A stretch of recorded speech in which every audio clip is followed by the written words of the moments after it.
Vamos lá, meus irmãos, vamos lá. Começando o nosso 6º dia de aula de Teologia Pastoral.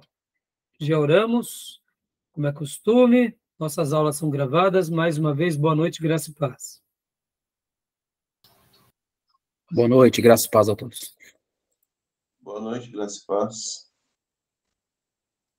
Estamos estudando esse assunto tão importante e hoje a temática será muito especial. Hoje nós estaremos trabalhando dentro de uma das doutrinas mais importantes, eu diria, pro cristão e principalmente ao pastor, que é sobre a oração individual e a oração coletiva. E o nosso querido pastor, professor, mestre John MacArthur Jr., ele dedica 2 capítulos da 3ª parte do livro dele, que é o capítulo de número 10, que é a vida de oração do pastor, aspecto pessoal, e o capítulo 11, que é a vida de oração do pastor, o aspecto ministerial. E hoje nós estaremos nos debruçando sobre isso, estarei lendo um pouco desse material do MacArthur, principalmente nesses capítulos. Estarei fazendo uma citação hoje do Pastor Contemplativo e estaremos trabalhando também em cima da apostila. Minha apostila eu dedico aqui o capítulo 5, a prática da oração, tá bom? Então, nossas aulas são gravadas, como os irmãos sabem disso, para que vocês continuem estudando a partir dos temas e do material. Ela é gravada também as nossas aulas, porque a gente possa estar utilizando com futuras turmas em EAD. É gravado também para que a gente possa estar abençoando o maior número de irmãos e obreiros espalhados no Brasil e no mundo. E ela é gravada também para que, por meio dessas aulas, muitos possam ouvir do Evangelho, aprender sobre os temas e se renderem a Cristo. Tá bom? Então, vamos lá, meus irmãos, vamos lá. Vamos ler um texto bíblico, como é costume, e vamos começar. E hoje eu quero ler aqui um texto muito importante, que é Atos dos Apóstolos, capítulo de número 6, versículo 4. Graças e paz, Wesley. Boa noite, filho. Boa noite a todos. Graças e paz, pastor. Graças e paz, irmãos. Paz, irmão Wesley. Então, quem quiser, pode ler para nós Atos 6, 4, por gentileza. Esse texto, esse versículo em especial, está naquele contexto quando os apóstolos tiveram uma demanda, socorrer as viúvas helênicas. E então eles tiveram uma direção da parte do Senhor de escolherem ali pessoas que dessem um bom testemunho, que fossem cheios do Espírito Santo e de sabedoria, e que também fosse de origem helênica, para poder assistir as viúvas e a assistência social para que elas não fossem esquecidas. E os apóstolos, nas suas interações entre eles, entre o colegiado e entre os obreiros, e toda aquela igreja que crescia em grande projeção e número, tanto em qualidade quanto em quantidade, eles falaram algo aqui que é o âmago do ofício pastoral. Então, por favor, quem quiser, leia para nós. Posso ler, pastor? Por favor, pastor. Atos 6, 4. E nos dedicaremos à oração e ao ministério da palavra. Aleluia. Nos dedicaremos à oração e ao ministério da palavra. Essas são as 2 asas de um pastor, em qualquer contexto. Essas são as 2 asas de um ministro, de um profeta, de um mestre, de um evangelista, e naqueles dias dos próprios apóstolos. Não tem como ser um ministro, um líder de Deus, sem oração e sem a palavra. Eu jamais me esqueci do que aprendi com o Russell Shedd. Quando pegamos a nossa Bíblia e lemos a nossa Bíblia, nós convidamos Jesus para que ele sente do nosso lado e fale conosco. No momento que lemos a Bíblia, estamos lendo o texto do autor. E o autor, que é o próprio Deus, pelo poder do Espírito Santo, se manifestou nessa terra por meio do Deus Filho. E sabemos que ele é a palavra encarnada. Então, nas palavras do Dr. Shedd, do pastor Russell Shedd, quando lemos a Bíblia, é como se Jesus estivesse do nosso lado, nos ensinando todos os seus caminhos, todos os seus propósitos. E como alguém também já disse, que a Bíblia aberta é a boca de Deus falando. A Bíblia fechada é a boca de Deus fechada. Mas no momento em que Deus fala conosco e nos ensina, logo na sequência também, nós vamos a Ele em devoção e por meio da oração. Então, a oração é o nosso gesto de se comunicar com Deus, de falar com Ele, de ser amigo dEle. E hoje a gente vai estar trabalhando nesse tema que eu diria que só estamos de pé aqui, irmãos, porque podem ver, antes de abrirmos a nossa aula aqui e gravarmos, nós gastamos um período, sim, pequeno, mas um período profundo de oração. Se Deus tem nos dado graça no aprendizado, tem nos dado saúde na nossa teologia, tem sido conosco é porque nós oramos aqui. Eu posso dizer sem medo de errar que a igreja ela ainda continua sendo vencedora, triunfante e continuará sendo, é também porque a igreja ora. E se um cristão ele continua vencendo dia a dia, mesmo quando ele, por um momento ou outro, tem as suas oscilações, e no meio de toda dor, ele triunfa, ele vence, ele persevera, é porque ele é um cristão que ora. Então, hoje nós estaremos trabalhando aqui, nessa área tão importante de um pastor, de um ministro, mas, ao mesmo tempo, nessa área que também é uma área muito sutil, aonde o inimigo tenta nos enganar, tenta nos tirar desse propósito e tenta neutralizar essa área tão importante das nossas vidas.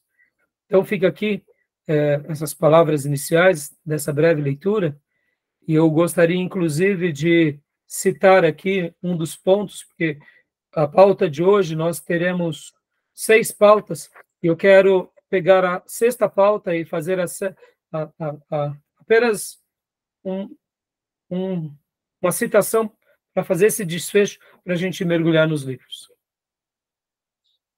Quero fazer uma pergunta para vocês.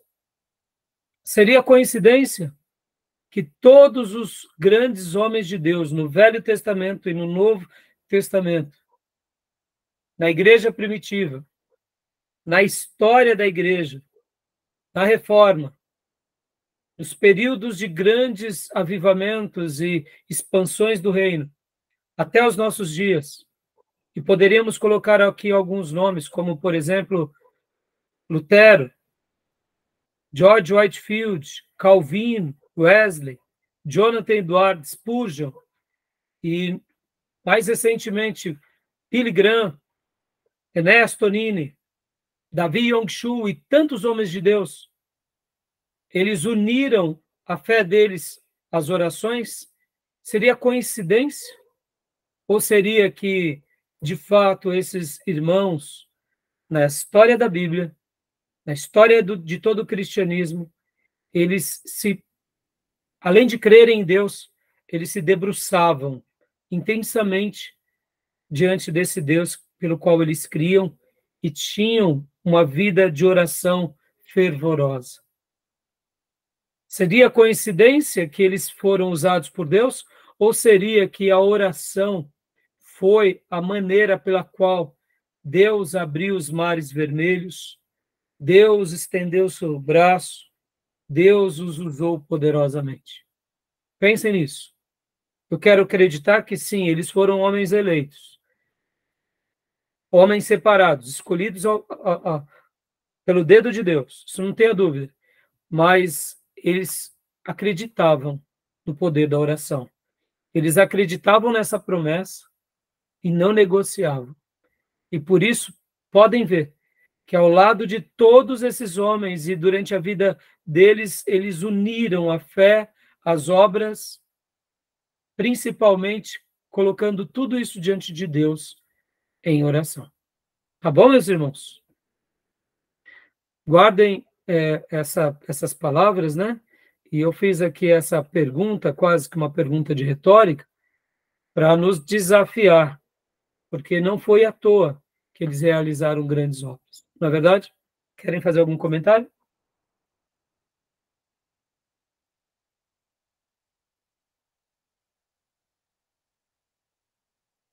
Tá tranquilo, pastor.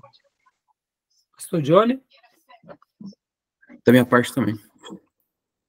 Eu até separei aqui livro do nosso querido pastor Enéas Tonini, que foi um vaso usado nas mãos do Senhor, sobre o tema o avivamento bíblico. E olha só, um livro dele também, Você Está Cheio do Espírito Santo? E outro livro dele, Do Conselho do Senhor. E o companheiro dele, o José Rego do Nascimento, Calvário e Pentecoste, fundador da Igreja Batista da Lagoinha. Todos esses pastores, como também, olha, eu separei aqui, a oração, a chave do avivamento, da editora Betânia, Po Yang-Shu. Antigamente ele era chamado de Po Yang-Shu, né? Então, até mesmo o fato dele ter a maior igreja do mundo, grupos familiares e o crescimento da igreja, ele atribui o sucesso dele à oração. E eu não tenho dúvida, irmãos, que a oração fazia parte do estilo de vida de cada um desses, como também dos nossos irmãos que eu citei, e como eu aprendi também, e vocês aprenderam, por exemplo, John Wesley. John Wesley era um homem de muita oração. Spurgeon, um homem de muita oração. George Whitefield, de muita oração. Tá bom? Que Deus nos ajude. E vamos trabalhar, meus irmãos. E agora, meus irmãos, então, deixa eu fazer uma pergunta aqui para vocês, que eu aprendi com Eugene Peterson. Hoje a gente vai usar bastante coisa e bastante lições de Eugene Peterson.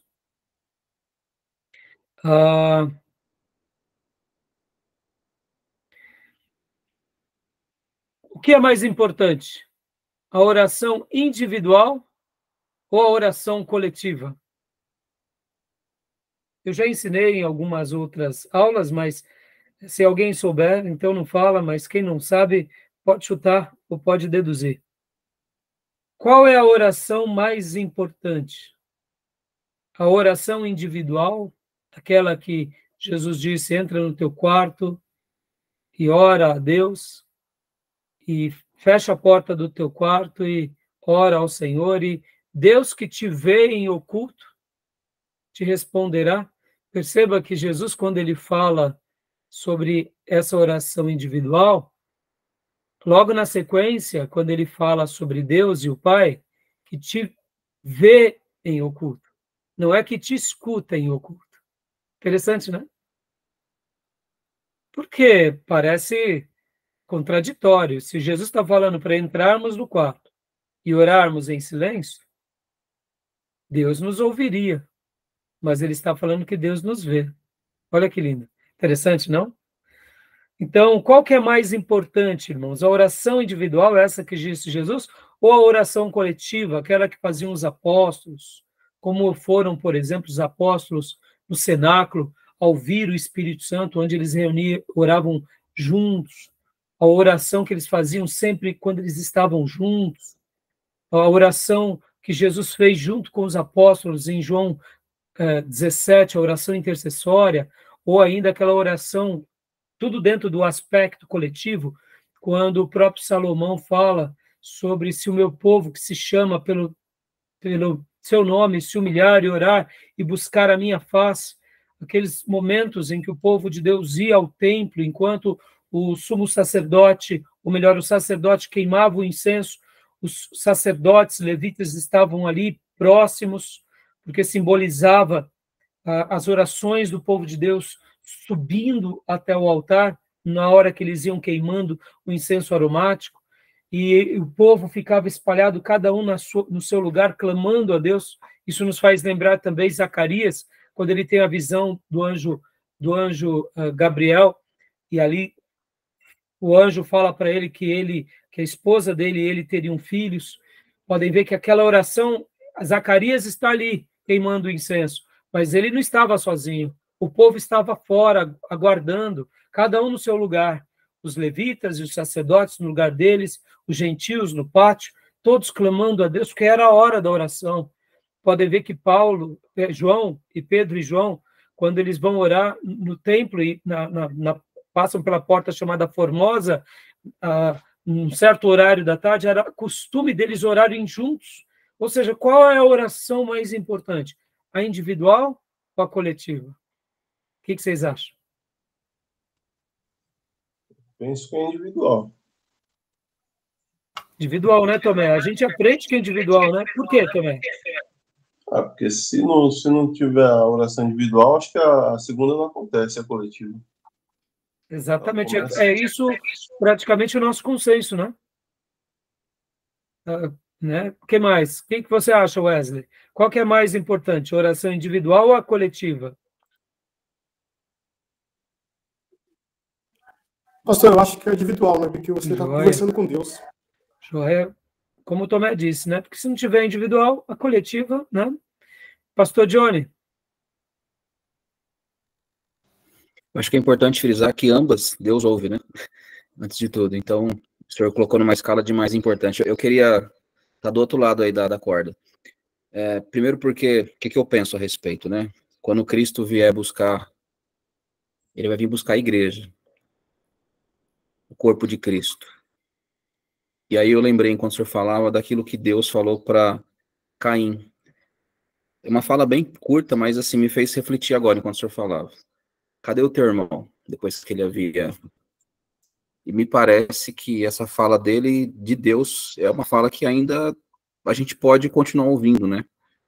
A respeito desse zelo e cuidado com o próximo. Então, me parece que a oração coletiva, ela tem uma tônica maior ali. Joia.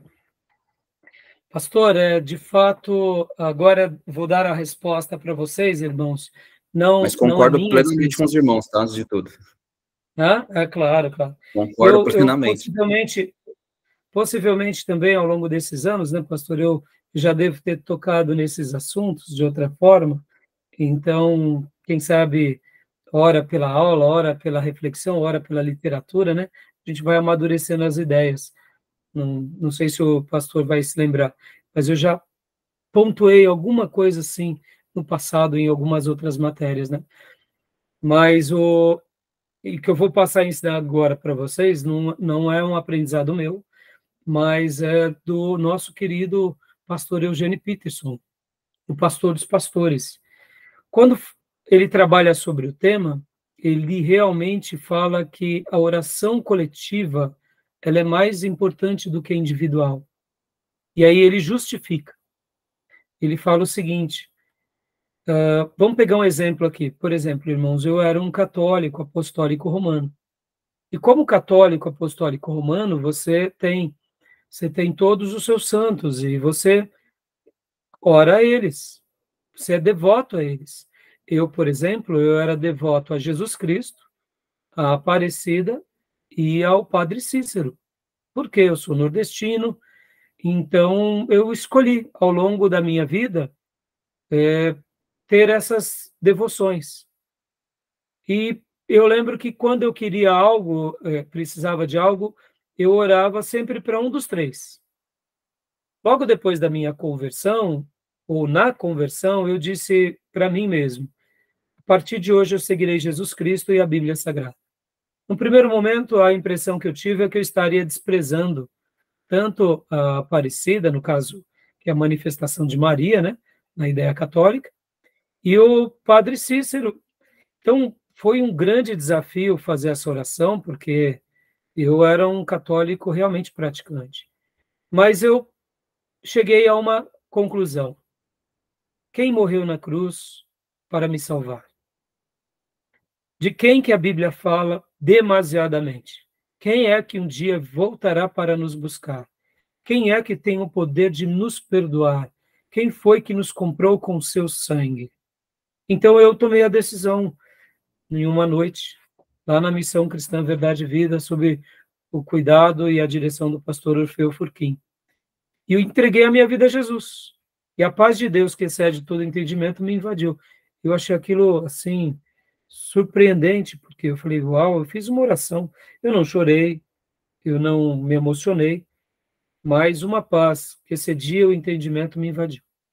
E eu pensei comigo, bom, eu, pelo menos uma vez por mês, eu vou vir nessa igreja. Resumindo a longa história, nunca mais parei de ir naquela igreja e estamos aqui, né? Para a glória de Deus.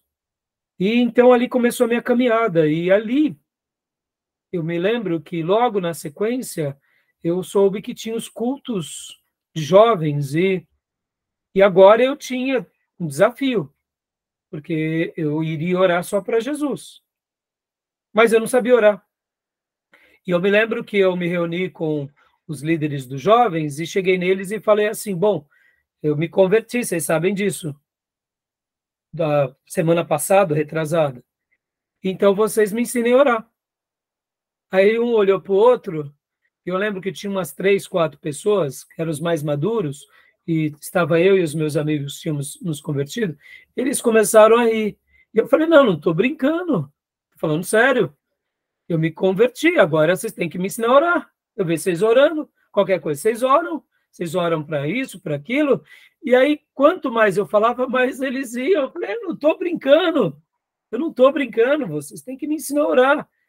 E ali eles disseram assim, não, nós estamos indo, não é pelo deboche, mas Deus vai te ensinar a orar. Fique tranquilo. A vida da igreja, os momentos aqui, ó, com a palavra de Deus, você vai aprender. Eu falei, mas é simples assim? Ele falou, é simples assim. É que, na realidade, o que eles estavam dizendo? Por meio do ensino da igreja e por meio da sua vida aqui na igreja, vai ser impossível que a gente ore para alguma outra pessoa, outro ser, que não seja Jesus. E fique tranquilo, nós te passaremos, sim, pela experiência da vida, tudo o que aprendemos. E você vai aprender. E o pastor, com certeza, vai te ensinar. Então, meus irmãos, Eugene Peterson dá a resposta para nós. Qual é a resposta que ele dá? Ele ensina que, de fato, a oração coletiva ela é mais importante. Por quê? Porque ela pressupõe que nós vamos orar num grupo. E quando vamos orar naquele grupo, para orarmos correto, os pastores e líderes e professores nos ensinarão como orar adequadamente. E dentro do aprendizado da doutrina da oração está a oração individual. Aí fica claro o significado da oração individual, porque aí sim podemos e aprendemos a orar individualmente, sozinhos, mas percebam, nós aprendemos a oração individual aonde? Na congregação, no coletivo. Ficou claro? Ficou claro? Tudo bem? Não é? Tem sentido ou não tem, Tomé? Essa explicação do Eugene Peterson. Tem sim, pastor. Faz sentido. Né? Quando nós entendemos que na oração coletiva não é só o ato de orar, mas que está embutido automaticamente ali toda uma devoção, toda uma instrução bíblica. E essa instrução bíblica, ela também faz com que a gente, de forma sendo instruídos no corpo de Cristo, na igreja, a gente aprenda melhor. Compreendeu, Wesley? Joia. E, pastor Johnny, aí dessa forma, olha só, aí a gente aprende que a oração individual, ela é, na realidade, só uma extensão daquilo que vivemos no corpo, que é necessário. Por isso que Jesus nos ensina. E ele também dá o exemplo. Podem ver, meus irmãos, que nós, quando vemos a vida de oração de Jesus, Jesus se retirava para orar como de costume. Vocês verão que muitas vezes Jesus ele sai para orar E o texto bíblico vai mostrar que Jesus fazia isso como era o seu costume. Isso é muito lindo, né? Por quê? Porque ele tinha o hábito, ou seja, a oração individual era não apenas um método de Jesus, mas um hábito, um costume. E Jesus fazia isso com muita frequência. E ele sendo Deus e sendo homem e perfeito que era, precisava orar, quanto mais nós. Quanto mais nós. Por isso, a doutrina da oração, ela é uma doutrina imprescindível. Para que a gente aprenda a orar individualmente, com qualidade, a gente vai aprender no coletivo. E o Eugene Peterson, inclusive, também fala uma coisa muito interessante. Ele fala o seguinte, ele diz assim, que quando nós oramos no coletivo, nós treinamos a nossa vida de oração ser uma vida menos egoísta. Por quê? O que vocês acham? Pode ver que quando nós temos uma vida de oração só no pessoal, nós, sem percebermos, caímos, eu diria, num estilo de vida egoísta. Mas quando nós estamos vivendo a oração coletiva, nós praticamente não conseguimos desenvolver a vida egoísta. Por quê? O que vocês acham? Tem um segredo aí. É o mesmo que acontece, isso aqui não é uma regra, obviamente, me parece que é a mesma coisa que acontece quando se tem um filho solo. Não aprende a dividir. Quando é dois, ele passa a aprender que não é apenas dele. Tem alguma coisa nesse sentido. Tem, mas tem algo mais profundo, pastor. Tem algo mais profundo. Pastor. O que nós fizemos hoje, minutos antes de iniciarmos a nossa gravação? Quando eu disse, vamos orar para começarmos? Vocês têm algum pedido de oração? O que o pastor lembrou? Dos nossos irmãos, né? O que está acontecendo com eles? Eles estão com alguma dificuldade, não estão? Justamente, tem algumas dificuldades lá para abandonar alguns vícios. E eu citei, por exemplo, alguns irmãos da nossa igreja e o pastor José Ribeiro, que está passando por uma situação difícil. Por quê?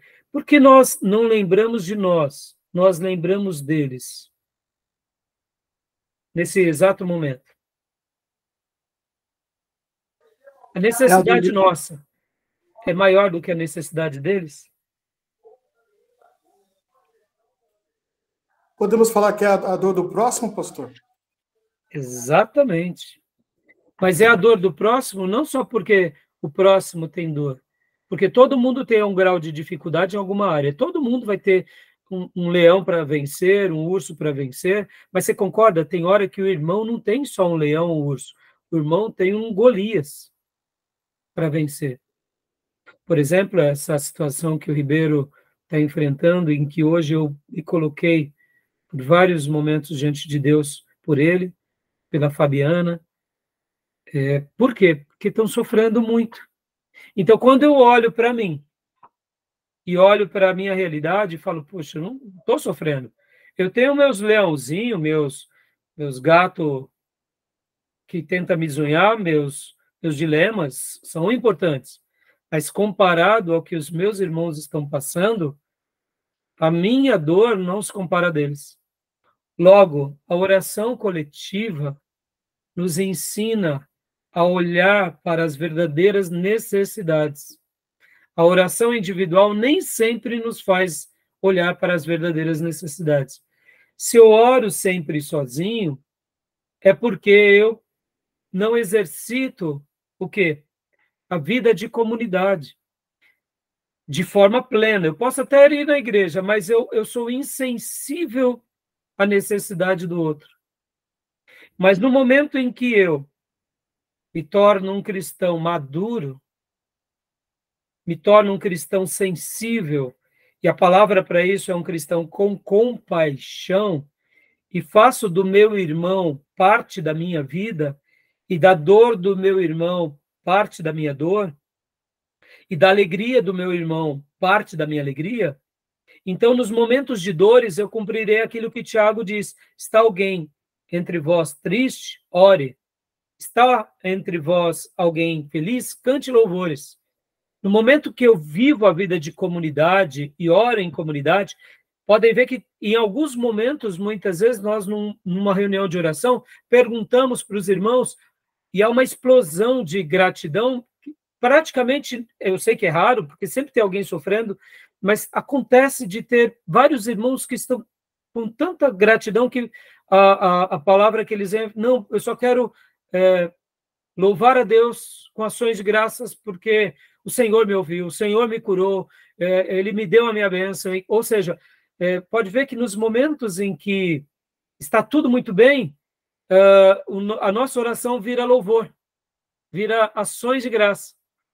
Mesmo que não cantemos ali, mas é uma oração de gratidão. Então, o que acontece? Na oração coletiva, nós olhamos para o próximo. Hoje, por exemplo, irmãos, pela manhã, eu vou hoje, um dos pontos do meu tema será o diário de oração. Hoje eu gastei um tempo bem razoável na minha devocional, escrevendo várias coisas e orando pelo Ribeiro, pelo Israel e pela família deles. E confesso que ali foi um momento de profundo quebrantamento e durante o dia inteiro eu não consegui me esquecer do meu amigo. Por quê? Porque a dor dele é uma dor muito grande, então não tem como eu simplesmente seguir o meu dia achando que, não, tudo bem. Então, todas as vezes que eu me lembrava, eu fazia uma súplica, mas pela manhã eu dediquei um período razoável, eu diria até um pouco longo, pela vida deles. Por quê? Porque ao viver em comunidade com meu irmão e com a igreja, a compaixão ela é dilatada. E aí, no momento do individual, da oração individual, nós não conseguimos ficar orando pelos nossos dilemas e problemas. A não ser, é claro, que o meu problema seja muito grande. Tá bom, meus irmãos? Então, respondeu aí esse ponto? O que vocês acharam? Interessante essa lição de Eugene Peterson, não, irmãos? Levar as cargas pesadas uns dos outros, né? Sim, exatamente, pastor. Deu uma falhada, deu uma cortada, mas é isso aí. Levar as cargas pesadas uns dos outros, foi isso que o senhor disse, Pastor, né? está cortando aqui.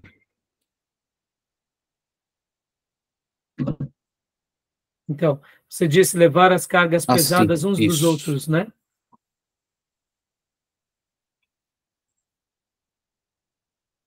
Joia. Tá bom, meus irmãos? Vamos lá, então. Deixa eu contar aqui uma ilustração viva, irmãos. Lá no pregão, lembra que eu já mencionei nas outras aulas, nós nos reuníamos no Betel, no seminário Betel da missionária Durvalina, e eu lembro que em alguns momentos nós fazíamos certas campanhas de orações em prol de alguns motivos, e quando estávamos ali para fazer um grande evangelismo, um grande projeto de evangelismo, como foram as distribuições das Bíblias, como foram, por exemplo, os cultos que fizemos lá no pregão, o que eu fazia? Eu convocava os irmãos e nós marcávamos, ou dentro do pregão, ou principalmente lá na hora do almoço, no Betel Brasileiro, para a gente dedicar um período bem longo de oração. Então, era muito legal, porque nós tínhamos dias de intercessão juntos. E eu me lembro de um dia que nós estávamos numa sala, tínhamos por volta de 15 pessoas, 20 conosco, todos irmãos, e ali nós colocamos os motivos da intercessão e fomos gastar aquele período de 15 minutos a meia hora de oração. E ali nós nos reunimos, compartilhamos, né? Fizemos a citação, a leitura de um texto e falamos, vamos orar, vamos. E ali nós começamos a orar. E o mais interessante, irmãos, porque ali estava irmãos batistas, no caso eu, batista renovado, avivado, tínhamos batistas brasileiros tradicionais, tínhamos pentecostais, Assembleia Brasil para Cristo, Avivamento Bíblico, Igreja do Manto, igreja, pensa, todo tipo de irmão lá, né? E também tinha, dentro dos tradicionais, tinha metodista livre, metodista wesleyano, que é o metodista renovado, e tinha os presbiteriano tradicional. E logo depois de um dia desses de oração, logo depois do período, né, o Décio, que era da igreja presbiteriana ali do centro mesmo, ele chegou para mim e falou assim, poxa, Rai, foi muito difícil orar lá com vocês. Eu falei, mas por que, Décio? Foi tão gostoso, foi tão abençoado? Ele falou, não, porque você esqueceu, eu e meu irmão, Delmi, somos tradicionais. Eu falei, então, mas não, na hora que vocês começaram a orar, todo mundo orando alto, e eu estava assim, tentando fazer como é de costume na nossa igreja, a oração silenciosa. E só que vocês começaram a orar, e uma hora aqui, outra hora mais alta, e eu tentando orar e não me concentrava, e me distraía, e abria os olhos, eu comecei a ficar meio bravo, e aí eu comecei a ficar meio bravo, e aí eu falei, puxa, eu não estou conseguindo me concentrar, então já sei, vou começar a falar também, Senhor, em nome de Jesus, eu comecei a orar alto, Raio, eu falei, e aí, você conseguiu? Eu orei, eu falei, poxa, glória a Deus, por que você não tentou mais um pouco? Como assim mais um pouco? Vai que você tenta mais um pouco, você é batizado com o Espírito Santo. Ele, deixa de ser bobo e tal. Aí a gente deu risada, né? E eu fiquei ali muito feliz e a gente se abraçou e brincamos, né? Porque como tradicional, irmãos, nós temos esse estigma de que quem ora muito somos nós, que oramos alto. E não é verdade. O seu Shed é um homem de muita oração, e ele orava de forma silenciosa. Os tradicionais, muitas vezes, eles não oram alto. Eles oram orações silenciosas. Meia hora, 1 hora. Pastor Ernesto Anini, antes de ser batizado com o Espírito Santo, ele orava 2 horas por dia. Antes de ser batizado com o Espírito Santo. Aí depois foi batizado com o Espírito Santo, aí foi virar uma boa mudança na chave da vida dele. Mas eu estou contando essa ilustração porque eu nunca mais me esqueci, né, desse irmão e desse gracejo que na hora eu falei para ele. Tentasse um pouquinho mais, falasse um pouquinho mais alto, quem sabe a sua língua enrolava e você era batizado com o Espírito Santo. É claro que a gente sabe que não é isso. O batismo com o Espírito Santo não é simplesmente enrolar a língua, é um visitar de Deus. E aí, quando Deus deseja, ele concede o dom, né, o dom de línguas. Tá bom, meus irmãos? Eu lembrei disso hoje, enquanto preparava aqui a minha pauta, tá bom? Deixa eu fazer uma pergunta aqui para vocês, meus irmãos. Quantos tipos de orações as Escrituras nos ensinam? Já pararam para pensar sobre isso? Já pararam para pensar sobre isso? Não necessariamente parar para pensar, mas, salvo engano mesmo, agora eu fiquei com dúvida se está lá ou não. Em teologia sistemática, no Wayne Grudem, né? Acho que ele fala alguma coisa a respeito, acho. Não tenho certeza se foi nele ou se em algum outro que eu vi. E diversas, né? Diversas, exatamente. Mas concorda, pastor e irmãos? Nós somos ensinados a orar bastante. Nós somos ensinados a orar muito. Mas a pergunta que eu faço é: será que oramos bem ou oramos mal? Porque, como você acabou de dizer, no livro de Teologia Sistemática, há sim recomendações e em outros livros também, mas não existe simplesmente um único tipo de oração. E hoje a gente vai trabalhar um pouco sobre isso. Mas é interessante, ao fazer essa pergunta para vocês e para nós, quantos tipos de orações existem? Não é? Existem vários tipos de orações. Citem algumas que vocês conhecem. De graça, intercessão, perdão. Libertação, cura. Libertação, boa. Joia, o que mais? Cura. Percebam, o tema oração, ele é muito maior do que simplesmente imaginar que é uma coisa exclusiva e única. Vamos fazer uma leitura agora de 1 Timóteo 2, do 1 ao 3. 1 Timóteo, capítulo 2, do versículo 1 ao 3.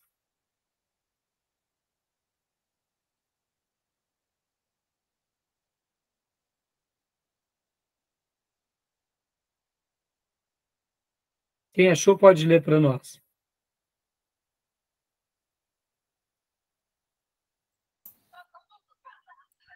Vou ler aqui, pastor. Admoesto-te, pois, antes de tudo, que se façam deprecações, orações, intercessões e ações de graças por todos os homens, pelos reis e por todos os que estão em eminência, para que tenhamos uma vida quieta e sossegada, em toda a piedade e honestidade, porque isto é bom e agradável diante de Deus nosso Senhor. Glória a Deus. Versículo 8 agora.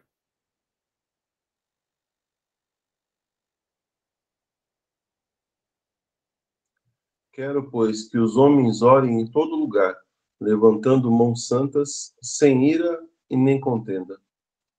Oração em todo lugar. Perceba, irmãos, teve uma certa ocasião que nós estávamos dando estudo de oração e eu fui fazer um estudo. Nós não iremos agora dissecar isso, mas fica aqui a dica. Estudem sobre todas essas categorias e estilos de orações. Falamos há pouco da oração coletiva, que é a oração congregacional. Dentro da oração congregacional existe o clamor. Perceba, ó, vamos abrir aqui o leque da oração congregacional. Tem o clamor, onde todos oram juntos, e Deus, sendo todo-poderoso, não perde nenhuma palavra, nenhum sentimento, nenhuma intenção. Pelo contrário, tudo chega diante do trono da graça. As palavras mais altas e as palavras do coração de cada filho, naquele contexto. Esse é um clamor. Isso me faz lembrar as palavras, inclusive, de Davi Yongshu, onde dizia que quando a igreja começa a orar de forma em clamor, essa oração conjunta, ele traduziu muito bem, foi muito feliz, ele dizia que a igreja, quando faz isso, é como se fosse o som de muitas águas, que se misturam os barulhos, mesmo sendo uníssonos, porque todos oram, mas intercalam-se e cria-se ali o som de águas. Isso nos faz lembrar o rio de Deus, que flui, como disse Jesus, que falando do Espírito Santo que viveria dentro de nós fluiria um rio de águas vivas, dando essa ideia daquilo que passa por nós. E a oração nada mais é do que esse gesto entre o crente e Deus, Deus e o crente, a essa interação em que as palavras chegam diante de Deus e, quem sabe, na mesma hora, Deus responde de forma poderosa entre nós. Por isso que há uma presença que banha a congregação nessa oração. Percebam que a oração congregacional, a oração ali unidos no coletivo, tem o clamor.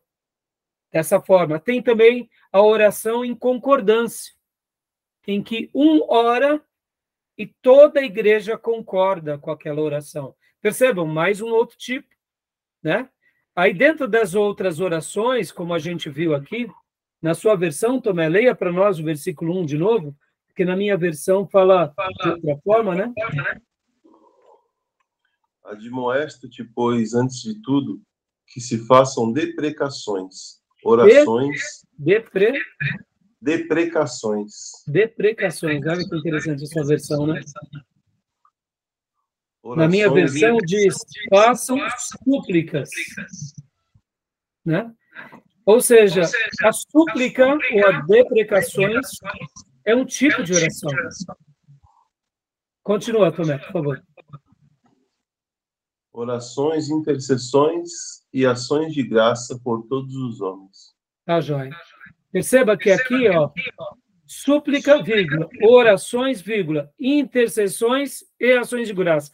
Aqui, em 1 Timóteo 2, 1, mostra 4 tipos, onde podemos fazer de forma individual ou coletiva. Eu fiz a pergunta para vocês, pensando desafiar o coração dos irmãos a ruminarem mais sobre esse tema. Porque eu, particularmente, irmãos, acredito que nós somos um povo que oramos muito. Oramos muito. Pelo menos nas nossas igrejas mais conservadoras, sejam elas pentecostais ou avivadas ou históricas. Eu sei que, mais recentemente, o povo de Deus não tem dado tanto zelo à oração, mas mesmo assim ainda somos um povo que oramos muito. Mas eu noto que nós oramos mal. Nós oramos com pouca qualidade, porque achamos que orar é simplesmente ali cumprir uma tabela, ou não entendemos sobre o tema. Fica aqui a minha dica, né? Por isso que essa aula vai ser muito importante, porque saber dos vários tipos de orações e aplicá-la na vida coletiva e individual, com doçura, com dedicação, com persistência, com perseverança, nos ajudará a orar bem e melhor. Amém, meus irmãos? Pensem sobre isso, fica aqui esse desafio. Eu sei que é um momento mais acadêmico, mas aqui, invariavelmente, nos atinge a todos. A nós, pastores, como aqueles que redirecionam a igreja, mas ao crente de uma forma geral, porque sem oração nós não vivemos. Como eu escrevo na minha apostila, que a oração ela é o oxigênio do crente. Eu aprendi com o meu pastor que me conduziu aos primeiros passos, pastor Orfeu. E a palavra de Deus é o alimento do cristão. Então, fica aqui, meus irmãos, podem ver que nós muitas vezes nos alimentamos, mas nós estamos ofegantes. Nós estamos, com asmáticos. E podem ver que um período de oração pode ser determinante. E dentro das orações individuais e coletivas, ainda a gente tem o quê? Temos as vigílias, irmãos. Vigílias coletivas e vigílias individuais. Temos a oração silenciosa. Temos a oração, como a gente viu aqui, como súplicas. E aqui eu vou até abrir um leque a mais. Quando Paulo fala orai sem cessar, eu entendo que ele está dizendo viva em súplica de espírito. O que é súplica de espírito? O que os irmãos entendem sobre súplica de espírito? Ou orai sem cessar? Orar em todo tempo? Pode falar, pastor. Não, eu ia falar justamente isso. Não tem a ver com oração sem cessar? Oração intensa, constante, em onde você estiver, sempre estar orando? Tem a ver. E como que a gente vai orar sem cessar se o nosso padrão de oração é de joelhos, feche os olhos, curve a cabeça, una as mãos? Dá para a gente orar sem cessar assim, por exemplo, no trânsito? Nesse padrão, certamente não. Mas eu entendi sua pergunta agora. Eu acho que tem a ver com o seu... a forma com que você vive no seu cotidiano. A tua... Exato. Enfim. Uhum. Isso, não pode continuar falando. Tá. Bom, enfim. O teu viver, né? A tua entrega, a tua obediência ao Senhor é sempre uma resposta. Exato. Alguém quer comentar mais alguma coisa? Tomé, irmão Wesley? Acredita que você está orando em pensamento ali a todo instante. Né? Orando em pensamento, em todo instante. Olha, o que mais? É isso aí.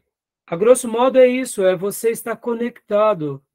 É naquele momento, naquela fração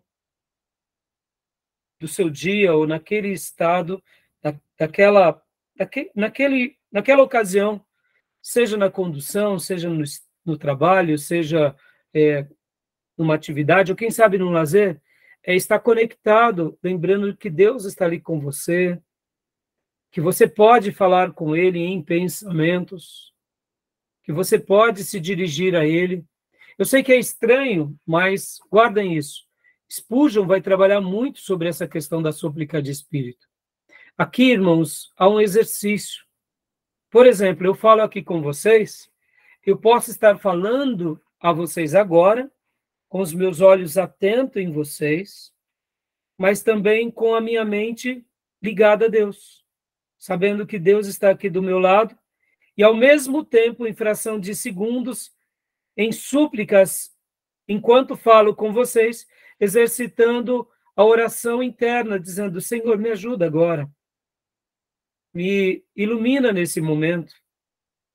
Enquanto falo, eu também estar falando com Ele.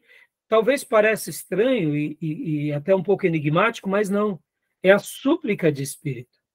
É aquele gesto de comunhão em que você, ora, faz isso de uma forma mais ativa e ora você faz isso de uma forma mais passiva. Como assim? Você está ali fazendo a obra de Deus, ou mesmo exercitando um trabalho, e de repente vem Deus e te dá um toque, e você está sensível a Ele. Logo, você interage com Deus no meio de uma situação, muitas vezes até complicada. É um exercício, sim, mas é um exercício que a gente desenvolve. E aqui Spurgeon vai falar uma coisa que eu confesso para vocês, meus irmãos, que é muito interessante. Ele dizia algo muito curioso. Ele falava assim: e quando nós gastamos um tempo de oração, de devocionais, no nosso particular, com bastante zelo, nós criamos uma conexão tão grande com Deus que automaticamente aquela comunhão que se inicia nos momentos de devocionais, nós acabamos carregando aquela doce comunhão aonde quer que estejamos. E sem que percebamos, estamos fazendo orações em súplicas de espírito. Pastor, mas isso é obrigado? Não, não é obrigado. Mas eu diria que é um privilégio. Porque, irmãos, você poder ouvir o toque de Deus, sentir uma direção de Deus, ou simplesmente aquiete-se, meu filho, ou se não, avance, faça, ou se não, cale-se, não fale nada agora, só observe. Isso é um segredo magnífico.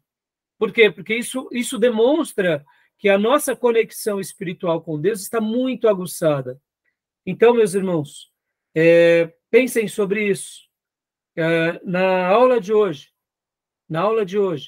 a gente vai aprender várias coisas sobre oração, mas eu gostaria de dizer aqui para todos vocês e para todos aqueles que assistiram essa aula: estudem sobre o tema e coloquem em prática todos esses tipos de orações, porque eu não tenho dúvida que nós seremos ricamente abençoados por Deus, tá bom? Porque, como eu disse, não é que oramos mal, mas muitas vezes nós aprendemos que a oração é aquilo que fazemos por obrigação na nossa casa e aquilo que fazemos também por obrigação na igreja para Deus nos abençoar. Deus vai ouvir? Sim, mas eu diria que a gente está no primeiro degrau das experiências. Deus tem muito mais para todos nós, tá bom? Beleza? E quando a gente aprende esses vários tipos de orações, e como eu disse para vocês, enquanto eu pregava e dava um estudo para a igreja, eu fiquei encantado, porque cada uma dessas orações, irmãos, elas são riquíssimas. Por exemplo, a oração intercessória. A oração intercessória é uma oração riquíssima, e muitas vezes oramos pouco. Aqueles irmãos que creem, é claro, e aqui eu particularmente creio, nos dons do Espírito Santo e principalmente no dom de língua, creio também que quem tem um dom de língua, para que ele tenha êxito, ele tem que orar para que as línguas ele interprete, ou para que alguém interprete, Mas deixa eu ensinar uma coisa para vocês, irmãos. O apóstolo Paulo, quando ele fala sobre o dom de língua, ele fala que quem ora em língua edifica-se a si mesmo. Meus irmãos, eu vou até deixa eu dar um testemunho aqui para a gente encerrar, né? Esse ponto e essa gravação. Todas as vezes que eu presenciei manifestações demoníacas, involuntariamente eu começo a uma explosão dentro de mim, em espírito falando em línguas.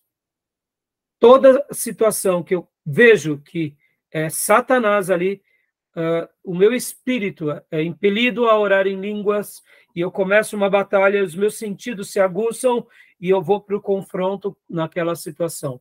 Não teve uma única vez que aconteceu algo diferente. Se você me perguntar o porquê isso acontece, eu acredito que porque um dia também Deus me deu esse dom, e a palavra de Deus nos ensina que aquele que ora em língua edifica-se a si próprio. Ou seja, a oração em língua estranha é uma oração pessoal para a sua edificação. No momento em que eu falo alto na igreja, para os irmãos verem que eu falo alto, e eu estou demonstrando algo que não deveria, a não ser que haja interpretação de línguas, diz o apóstolo Paulo, guiado pelo Espírito Santo.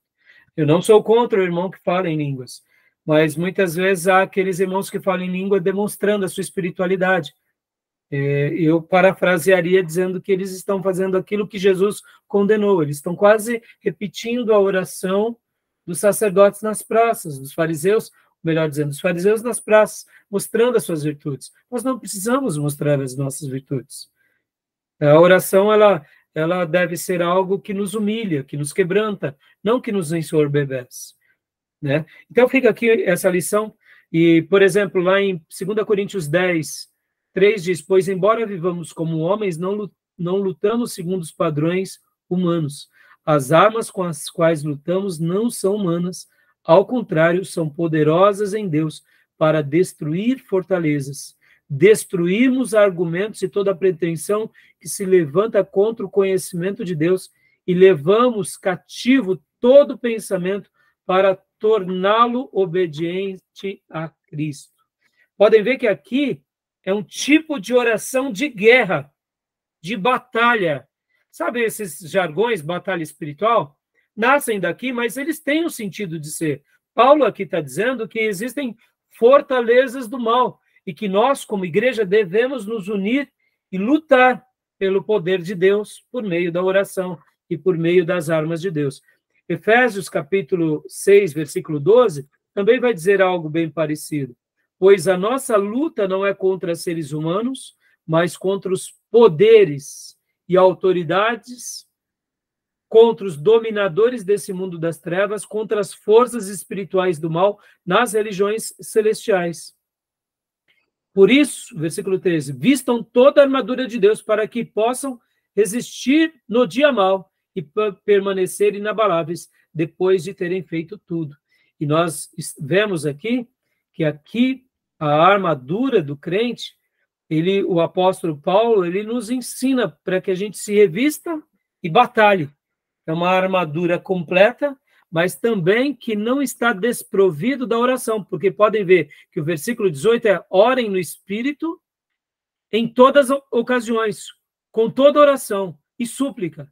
Tendo isso em mente, estejam atentos e perseverem na oração por todos os santos. Percebam que esses dois textos que eu li de 2 Coríntios e de Efésios remetem à ideia de orações na perspectiva de batalhas, mais um tipo de oração. Então, que Deus nos ensine a orar e que possamos, sobre esse tema, crescer muito e crescer abundantemente, tá bom? Amém, meus irmãos? Alguma pergunta? Amém. Alguma pergunta, alguma dúvida? Não. Se não, vamos parar aqui. E logo na sequência, irmãos, o que eu vou fazer? Para eu terminar esse ponto, eu vou pegar o livro do Eugene Peterson, Um Pastor Segundo o Coração de Deus, e lembram que dentro da proposta daquela obra, ele vai falar sobre as 3 uniões do triângulo. Tem as 3 retas do triângulo e tem as 3 interseções. E uma delas não é a oração? Um capítulo, Eugene Peterson dedica à oração. E eu quero trabalhar no próximo módulo, mostrando o quanto o nosso irmão trabalha em cima disso e quero usar ele como uma ferramenta no sentido positivo, nos ensinando a orar melhor e orar bem. E depois quero falar também sobre o diário de oração. E aí, por último, quero falar sobre a oração do crente. Revela o nosso corpo de doutrina, a nossa teologia. E aí a gente vai para os livros, textos e para a apostila, tá bom? Beleza? Combinado. Fechado.